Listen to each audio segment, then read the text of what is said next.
দিচ্ছি। স্যার সৈয়দ আহমদ, ওনার নাম নিশ্চয়ই আপনারা শুনেছেন, তাই না?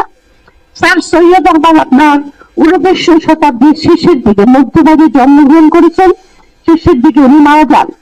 উনি কিন্তু মুসলিম জাগরণের প্রতিকৃতি, কারণ উনি প্রথমে বলেছিলেন যে মুসলমান সমাজকে যদি এই অবস্থা থেকে উত্তরণ ঘটাতে হয়, তাহলে তাদের পাশ্চাত্য শিক্ষা এবং তার সঙ্গে সঙ্গে তাদের সায়েন্স পড়াশোনা করতে হবে। এবং এই কথা উনি বলেছিলেন যে ইসলামের সঙ্গে কিন্তু এটার কোনো বিরোধ নাই, কারণ Islam is based on reasoning and rationalism. সুতরাং তার সঙ্গে পাশ্চাত্য শিক্ষা গ্রহণ করা অথবা সায়েন্স পড়া কোনো কনফ্লিক্ট নাই। বরঞ্চ যদি মুসলিম সমাজকে মাথা তুলে দাঁড়াতে হয়, তাহলে তাদের এই পাশ্চাত্য শিক্ষা এবং বিজ্ঞান, যেরকম তাদের কাউন্টার পার্ট হিন্দুরা শুরু করেছিল, হিন্দুরা তখন রেনেসাঁ হিন্দু কলেজ এস্টাবলিশ করেছিলেন। বিদ্যাসাগরের কথা আমরা পূজনীয় ব্যক্তি, কিন্তু উনি যখন হিন্দু কলেজ স্থাপন করলেন, উনি বললেন এখানে মুসলমানরা ভর্তি হতে পারবে না।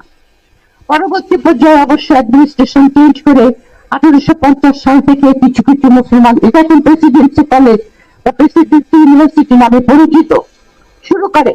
এবং যে মুভমেন্ট, আলিগড় মুভমেন্ট যেটা শুরু করেছিলেন স্যার সৈয়দ আহমদ, সেটার থেকেই তৈরি হয় আলিগড় মুসলিম কলেজ, যেটা এখন আলিগড় মুসলিম ইউনিভার্সিটি। এবং ইনি ক্রমান্বয়ে প্রচার করেছেন যে শিক্ষা ছাড়া কোনোদিন মুসলিম সমাজের জাগরণ হবে না, এবং সেই শিক্ষাটা শুধু ইসলামিক ফ্যানাটিসিজম এবং সোশ্যাল ডগমা এর দ্বারা চলবে না।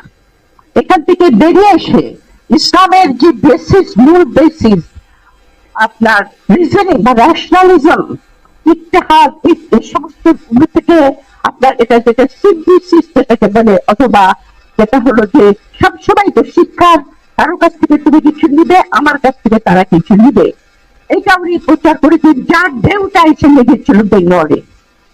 বেঙ্গলে যখন এই ঢেউটা আসলো, তখন এখানে যারা আপনার অল ইন্ডিয়া মুসলিম লীগ প্রতিষ্ঠিত করেছিলেন, ঢাকা ওই যে শুনলেন ঢাকার নবাব ফ্যামিলির, তারা লিভিং রোডটা নিয়েছিল। এবং মর্নিমন্ত্র রিফর্মস এর সময় যখন মুসলিম লীগের ডেলিগেশন ভাইসরয়ের সঙ্গে দেখা করেছিল, তারা কিন্তু দুইটা ডিমান্ড করেছিল।